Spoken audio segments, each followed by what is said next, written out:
नमो तस् भगवतो अरहतो सम्मा समुदस्। नमो तस् भगवतो अरहतो सम्मा समुदस्। नमो तस् भगवतो अरहतो सम्मा समुदस्। तथागत गौतम बुद्ध, भगवान काश्यप बुद्ध से लेकर तणहंकर बुद्ध, सभी बुद्धों को मैं पूजनीय भिक्षु संघ, हमारे दायक संचालक और हमारे वक्तागण श्रोतागण की तरफ से सत सत नमन करता हूँ। चरण स्तुति चरण वंदना करता हूँ कि सबका कल्याण हो, सबका मंगल हो। ये जो धम्मानुपस्सना है, इसमें आखिरी इसका सेक्शन है चार आर्य सत्य। पिछली बार मैंने बुद्धों का विवरण दिया था, जिस तरह बुद्ध कैसे बनते हैं और किस तरह के, मतलब यह है प्रज्ञाधिक के और वीर्यधिक के, श्रद्धाधिक के। तो पूरा डिटेल मैंने उसमें बताया था कि पहले तो हम यही जान लें कि बुद्ध किसे कहते हैं, वो उसमें है। अब इसमें चार आर्य सत्य का है। तो चार आर्य सत्य, ये आर्य सत्य, ये इनका जन्म कहाँ से हुआ? चार आर्य सत्य आप सब जानते हैं कि जब भगवान बुद्ध जब संबोधि प्राप्त करने के बाद वहां सारनाथ में, मतलब यह मृगदाय, उसमें जो उसमें गए थे, वो वहां पंचवर्गीय भिक्षु थे, जो मतलब यह है कौंडिन्य थे और बप थे, भद्रिय थे, महानाम थे, असजी थे। तो उनको उन्होंने पहले तो वो दिया धमचक पवतन सुत। जब वो सब श्रोतापन हो गए, फिर अनंत लखन सुत दिया था, फिर पांचों अरहत हो गए थे। तो ये जो धमचक पवतन सुत में ही चार आर्य सत्य का उन्होंने मतलब सारा विवरण दिया है भगवान बुद्ध ने। वहीं से इनकी उत्पत्ति होती है चार आर्य सत्य की। तो ये चार आर्य सत्य कि ये इसका अराइजिंग कहाँ हुआ, ये मैंने बताया भगवान बुद्ध के जो पहला अध्याय धम्मचक्र प्रवर्तन सूत्र से हुई है। उसी में उन्होंने दुख और समुदय निरोध और इसका अष्टांगिक मार्ग जो बताया है। अब इसमें चार आर्य सत्य, इन्हें आर्य सत्य क्यों कहा गया है? अब ये बात है कि ये सत्य क्यों नहीं कहा गया, सत्य भी कह सकते थे।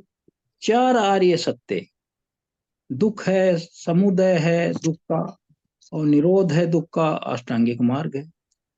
ये ये why are called noble truth. इन्हें नोबल ट्रूथ क्यों कहा, सत्य क्यों कहा गया?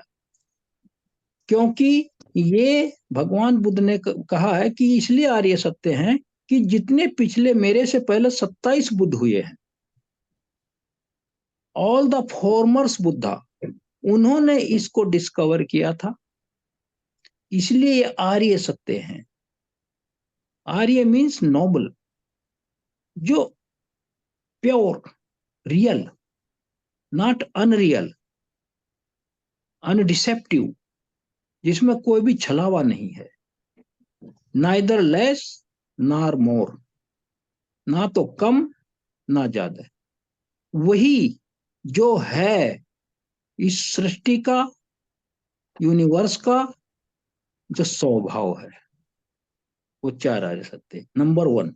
नंबर दो, क्योंकि इन्हें सभी सम्यक संबुद्धों द्वारा डिस्कवर किया गया है और भगवान गौतम बुद्ध द्वारा भी निष्कर्ष किया गया है, इसलिए इन्हें चार आर्य सत्य कहा गया है। भगवान बुद्ध ने पहले सभी बुद्धों को कहा कि उनका ये उन्होंने डिस्कवर किया है। तीसरा है, ये क्योंकि चार आर्य इसलिए कहा गया है, ये सबलिम स्टेट किसी साधक को या भिक्षु को उसके निर्वाण की तरफ ले जाते हैं, उनके दुखों का अंत करते हैं। यहाँ सारे दुखों को समेट देते हैं। जब उसकी पुनरुत्पत्ति या प्रतिसंधि ही नहीं होगी, जो हमारा रूप वेदना संज्ञा संस्कार रूपी पंच उपादान स्कंधों की जो उपादान स्कंध जो दुख हैं, जब इनकी उपत्ति ही नहीं होगी, तो ये कितनी सबलिम स्टेट है, बहुत ही उच्च स्तरीय है और रियल है। तो इसलिए आर्य का कि वो वहां निर्वाण की तरफ ले जाते हैं। फिर चौथा कहा गया है, बिकॉज दे आर रियल, ये वास्तविक हैं। अनऑल्टरेबल, ये परिवर्तनीय नहीं है, परिवर्तनशील नहीं है।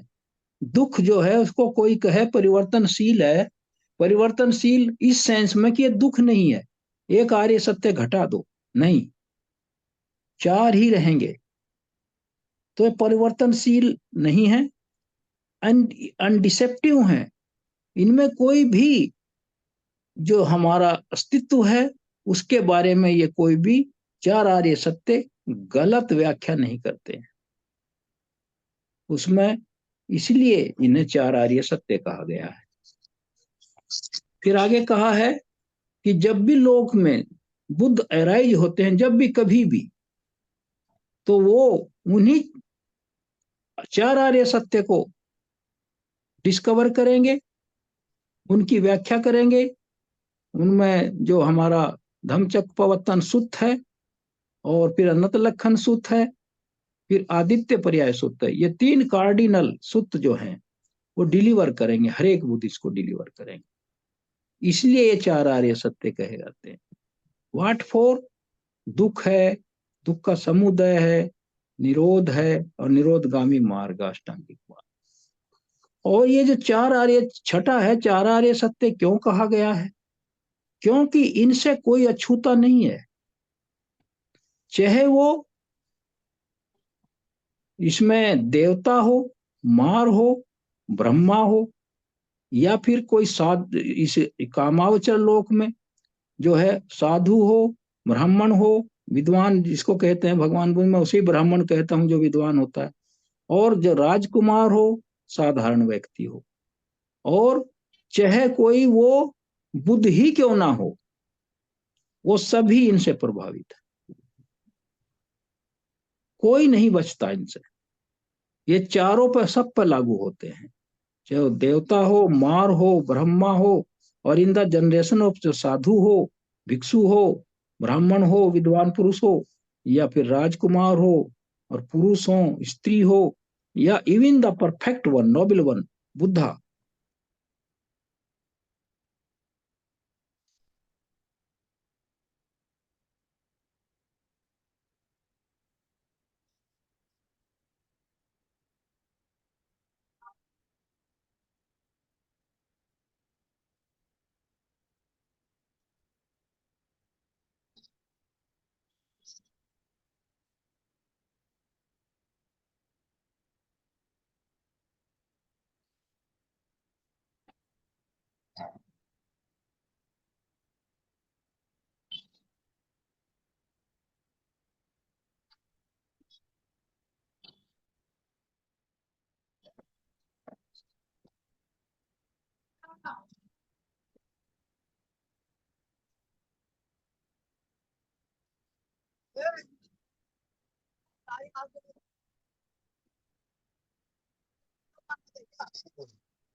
सॉरी।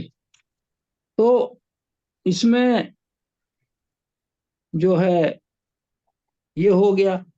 फिर अगला है कि क्यों कहा जाता है noble, implied bye there discovery. ये जो है, क्योंकि ये उनकी चार आर्य सत्यों की खोज से संबंधित है, जैसा कि भगवान बुद्ध भिक्खु owing to correct discovery, correct discovery, गलत नहीं, जो कि त्यों यथावत, four noble truth, perfect one is called accomplished, वो परिपूर्ण है, फुल्ली एनलाइटेंड है, सम्यक संबुद्ध है, इसलिए इनको चार आर्य सत्य कहा गया है, क्योंकि ये नोबल हैं। आठवां है, क्यों कहा गया truth are truth are that are noble, ये सच्चाई है, सत्य है। To be noble is not to be unreal, वही नोबल होगा जो अनरियल होगा, नॉट अनरियल, वो अनरियल नहीं है, वो रियल है। The meaning is not deceptive, उसमें कोई संशय नहीं है, जो चार आर्य सत्य के बारे में कोई संशय नहीं है, उनमें कोई कमी नहीं निकाल सकता, उनमें कोई एडिशन डिलीशन नहीं कर सकता, ना तो उसमें कुछ जोड़ सकता है ना घटा सकता है। और इसलिए इनको, ये रियल हैं, नॉट अनरियल, और अदरवाइज अन्यथा भी नहीं है। That is why they are called noble truth, इसलिए नोबल ट्रूथ कहा जाता है। इसलिए ये मैंने बता दिया कि इन्हें चार आर्य सत्य क्यों कहा गया है, क्योंकि हर चीज को जानना चाहिए। ऐसे ही हम शुरू कर दें वो ठीक नहीं है। अब ये तो चार आर्य सत्य हो गए। फिर पहला चार आर्य सत्य दुख है। दुख, दुख क्या है? दुख में क्या क्या शामिल है वो सब जानते हैं आप। भगवान बुद्ध ने कहा है उसमें, धम्मचक्र प्रवर्तन सूत्र में, जाति है, जन्म है, फिर जरा है, बूढ़ा होना, उत्पन्न होना, जन्म है, फिर बूढ़ा होना, जन ये दुख है, फिर मरण, मृत्यु होना, देहावसान होना, काल कवलित हो जाना, ये भी दुख है। फिर शोक है, सोरो जिसको कहते हैं, जो मरने पर शोक करते हैं, वो इस समय शोक में है कहते हैं। फिर परिदेव है, छाती पीट पीट कर रोना, उसे परिदेव कहते हैं। जब कोई मृत्यु होती है किसी के घर में, किसी प्रिय की, तो उसके बाद आप जानते हैं इस तरह सारा परिवार रिश्तेदार छाती पीट पीट कर अपना आपा खो देते हैं। फिर पेन है, दुख है, शारीरिक दुख होता है उसको। फिर ग्रीफ है, दो मनस्य है, जो चित्त है वो दुख से परिपूर्ण रहता। फिर उपायास है, उपायास उसे कहते हैं जो अंदर अंदर दुख जलाता रहता है।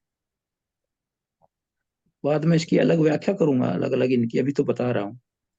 फिर अप्रिय से संयोग है, फिर प्रिय से वियोग है, फिर जो इच्छित की पूर्ति ना होना, जो चाहता है। और ये पास्ट में कहा, इनकी एक लिस्ट लंबी हो जाती, तो भगवान बुद्ध ने इसको कंक्लूड कर दिया कि अंत में ये पंच उपादान स्कंध ही दुख है, कंक्लूड कर दिया। ये फिर जो है दुख जो है, तो पहला जो है, मैं दुख पे ही बोल रहा अभी, ये है सफरिंग। इसमें सभी तीनों लोकों के जो अस्तित्व हैं, कामावचर, रूपावचर, अरूपावचर, ये तीन लोक हैं जहां एग्जिस्टेंस है। चाहे वो पांच उपादान स्कंद हो, चाहे चार हो। तो इस तरह चार वहां है जहां रूप नहीं है, तो वहां खाली रूप वो है, चित है। तो इसमें सभी को कवर करते हैं, इससे कोई अछूता नहीं। मनुष्य, देवता, मार, ब्रह्मा, ये चाहे कामावचर हो, उसमें मनुष्य आ गया, देवता, मार, ब्रह्मा, ये सब आगे, रूपा ब्रह्मा, रूप लोक का। तो ये कोई भी इससे बचता नहीं है। और ये भी कहा कि जो पहला जो दुख है, जो ये सभी जितने स्वरूप हैं, जीवधारी हैं, प्राणधारी हैं, जहां रूप है, एग्जिस्टेंस है, जिनमें जीवन है, प्राण जिनमें प्राण है, कुछ भी हो वो स्पीसीज, कुछ भी हो, चींटी से लेकर हाथी या कुछ भी हो, थलीय, जलीय, आकाशीय, सूक्ष्म से लेकर विशाल काय, यहाँ सबको दुख है।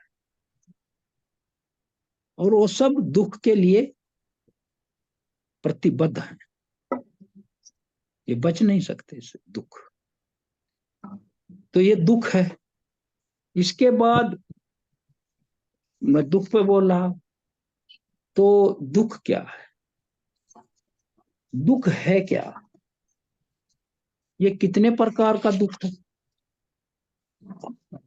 ये दुख जो है 3 प्रकार से दुख है। वैसे तो 12 बता ही दिए, जरा मरण, ये तो 12 है, लेकिन ये 3 प्रकार से क्या है, सफरिंग जो है। भगवान बुद्ध ने क्या कहा, इसे ध्यान से सुनने की बात है। अगर इस एक लाइन को आदमी ध्यान से सुन ले और समझ ले, सुन तो ले ही, क्योंकि यहां सुनना है, समझना है, और उसका फिर रियलाइज करना है, रियलाइज करना है। वो क्या है, उत्पन्न होने से या पैदा होने से, के किसी चीज के, एनीथिंग कहा है, ओनली एनीथिंग, किसी भी चीज के उत्पन्न होने से केवल दुख ही उत्पन्न होता है। इसको सोचिए। और उसका निरोध होने से, मतलब समापन होने से, पुनरुत्पत्ति ना हो। निरोध उसको कहते हैं जो फिर उत्पन्न ना हो, निर्वाण। तीसरा आर्य सत्य निरोध है, निर्वाण। और निरोध होने से केवल दुख का ही निरोध होता है, किसी व्यक्ति का निरोध नहीं होता। जैसे हम, मेरा निरोध नहीं होगा, बुद्ध का भी निरोध नहीं, दुख का निरोध हुआ, सब क्लेश कट गए, नथिंग रिमेंडर, कुछ शेष नहीं बचा भोगने के लिए। दोहरा रहा हूं, ध्यान से सुनिए। किसी चीज के, वस्तु के, फिनोमिना जो भी है वर्ल्ड में, तीनों लोकों में, उत्पन्न होने से केवल दुख ही उत्पन्न होता है। और किसी भी वस्तु के जो उत्पन्न हुई है, उसके निरोध से केवल दुख का ही निरोध होता है। क्योंकि ये जो 5 उपादान स्कंध हैं, रूप, वेदना, संस्कार, विज्ञान, इनका जो एक ढांचा है, उसको शरीर कहा गया है, एज ए होल। फिर उसको विभाजन करके नाम रूप कहा गया है। फिर आगे और विभाजन करो, 5 उपादान स्कंध कहा गया है। और विभाजन करो, जैसे उषा जी कह रही थी, चित्त और चेतसिक कहा गया है। फिर इसके इतने अवयव हैं, सब पार्ट हैं, कि वो तो फिर 52 चेतसिक है। फिर 121 प्रकार के लास्ट में प्रकार से चित्त वर्क करता है। तो उनका निरोध, उनमें दुख है। जब उनका निरोध हो जाएगा, दुख ही तो निरोध होगा, क्योंकि वो तो परमानेंट नहीं है, अनित्य है। और जो अनित्य है वो दुख है। और जो जहां दुख है वो अनात्म है। क्योंकि जो शाश्वत अगर कोई चीज होगी तो वहां दुख नहीं होगा। और इस लोक में कुछ भी शाश्वत नहीं है, इटर्नल नहीं है, अनित्य है, इम्परमानेंट है, नष्ट होने वाला है, व्यय होने वाला है, खर्च होने वाला है।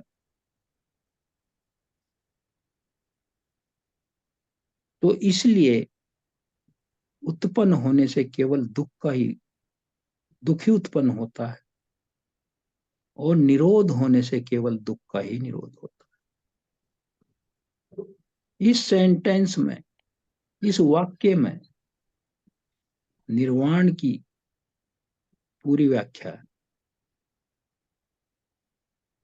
अगर ये समझ में आ जाए तो फिर ये समझ लीजिए कि काम बन गया। फिर ये जो दुख है, इसको 3 प्रकार का कहा गया है। इंट्रिसिंक सफरिंग, जो छिपा हुआ दुख है। इंट्रिसिंक दुख, दुख कहा गया है इसको, जो निहित है इन पंच उपादान स्कंधों में, अंतर्निहित है, वो दिखाई नहीं देता। और दूसरा विपरिणाम दुख, सफरिंग इन चेंज, ये दुख है जब चेंज, सफरिंग इन चेंज। फिर तीसरा है संखारा दुख, सफरिंग ड्यू टू फॉर्मेशंस, जो हमारे संस्कारों की वजह से होता है, कर्मों की वजह से। ये 3 प्रकार के दुख है। अब जो इंट्रीसिंग सफरिंग है, उसकी परिभाषा क्या है? जो अंतर्निहित दुख है, जो अंतर्निहित है, शारीरिक और मानसिक जितने दुख हैं, वेदनाएं हैं, फीलिंग है, वो अंतर्निहित दुख कहे जाते हैं, आर कॉल्ड इंट्रिंसिक सफरिंग। क्योंकि दुख उनका स्वभाव है, ये उसमें रमा हुआ है, इम्ब्यूड है, कलर्ड है, और उसके अंदर समाहित है। हमारे जो शारीरिक और मानसिक जो वेदनाएं हैं, उनमें दुख समाहित है, इनसेपरेबल है, अविभाज्य है, ये अलग नहीं किया जा सकता। ये अलग नहीं हो सकता जब तक प्रतिसंधि होगी। निर्वाण होने पर यह नहीं कहा सकता कि दुख अलग हो गया, फिर तो समाप्ति ही हो गई।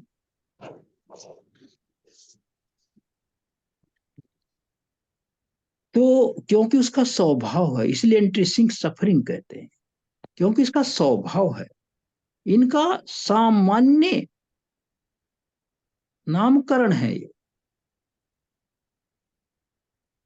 ये नाम रूप जो है, जो बॉडी और मेंटल पेन, सामान्य नामकरण है, ये दुख ही है।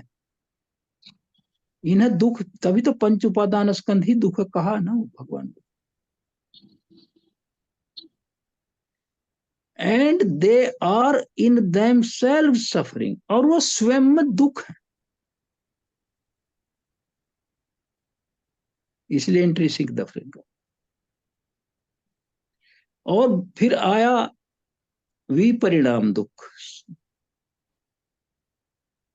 सफरिंग इन चेंज,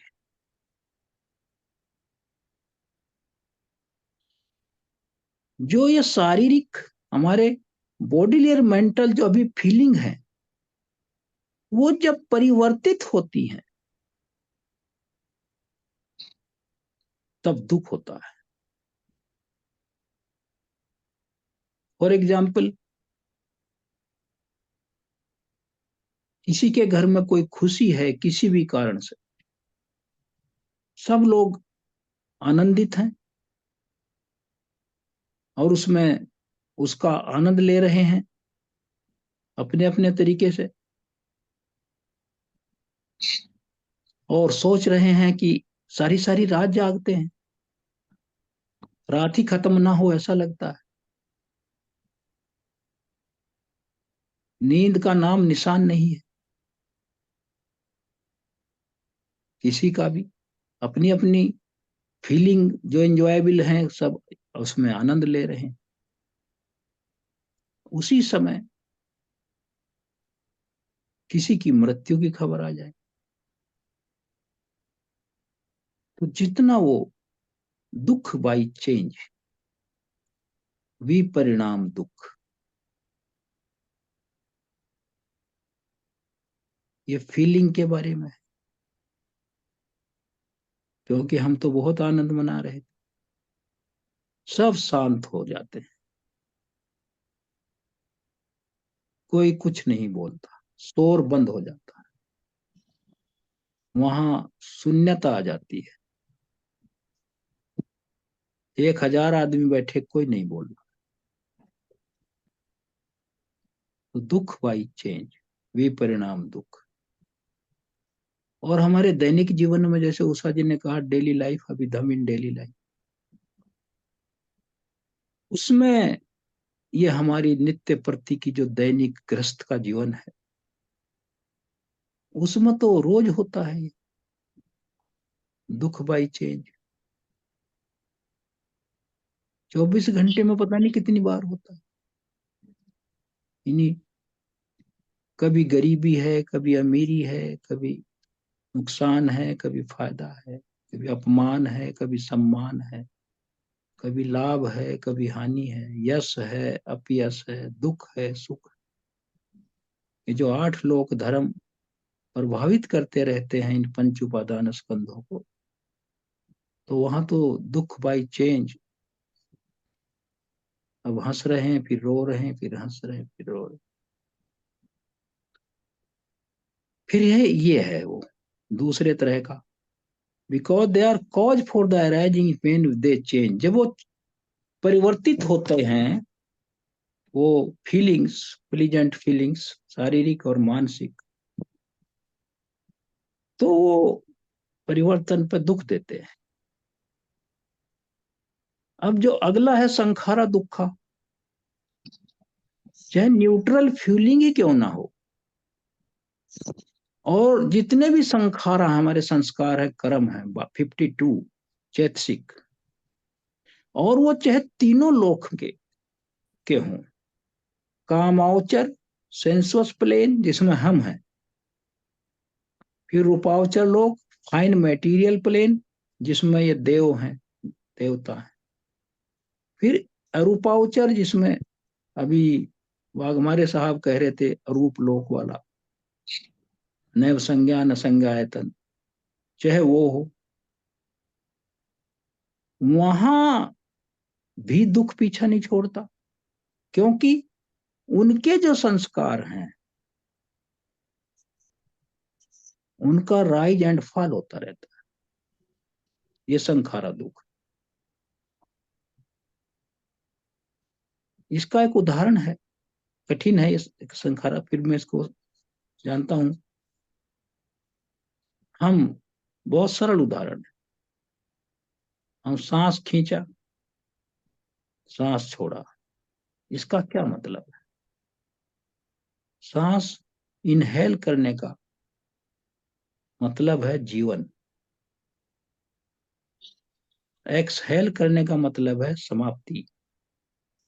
अगर एक्सहेल करने के बाद अगला सांस ना खींचे या ना आए किसी भी कारण से, तो मृत्यु है ना।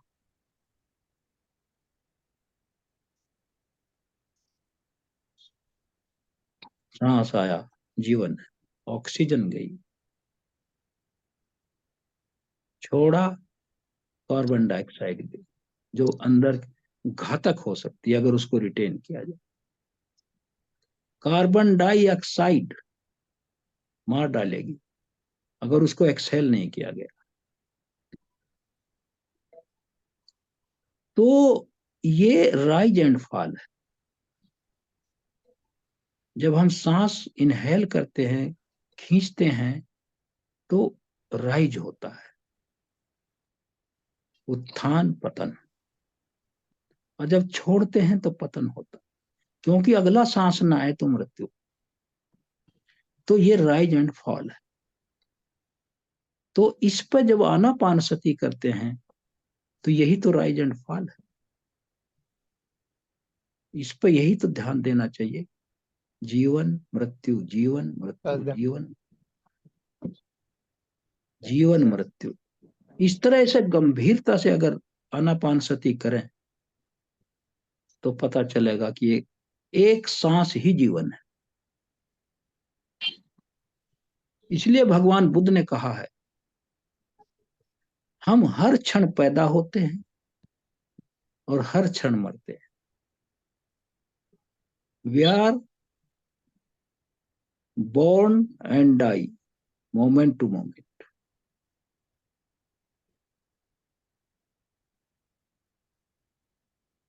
सपोज सांस खींच लिया, जीवन है, ये शरीर जिंदा है।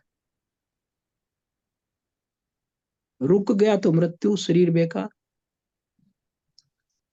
अगला सांस आ गया तो फिर इसमें जीवन आ गया। और इसको अगर और गहराई से सोचिए आप, मैं एक भगवान बुद्ध के साइंटिफिक तरीके से ही बोल रहा हूं। किसी दूसरे जो संप्रदाय हैं उनके से मेरा कोई यहाँ मतलब नहीं है, ना कोई नेगेटिव थॉट है ना निंदा है, लेकिन जो बुद्ध ने कहा है वही कह रहा हूं। आत्मा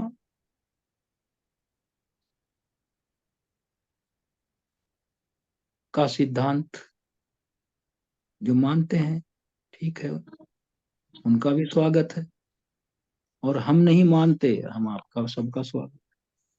किसी से कोई झगड़ा नहीं, लोक ऐसे ही चलता है। लेकिन एक बात है, अगर आत्मा शाश्वत है और ऑक्सीजन, ये जो पर्यावरण है जो ऑक्सीजन देता है, ऑक्सीजन ना मिले तो क्या शाश्वत आत्मा बिना ऑक्सीजन के अगला सांस ला सकती है? छोटी सी बात। अगला सांस आने का मतलब है ऑक्सीजन, और न ऑक्सीजन न रहना, फिर शाश्वत क्या है? एक गंभीर प्रश्न है।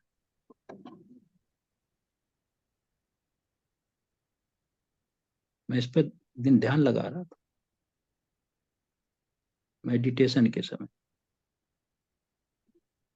इसीलिए भगवान बुद्ध ने पर्यावरण की जो संरक्षा करने की बात बार बार कही।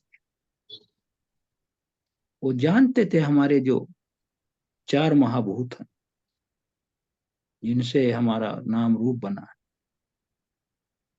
वो प्रकृति से जुड़े हुए हैं।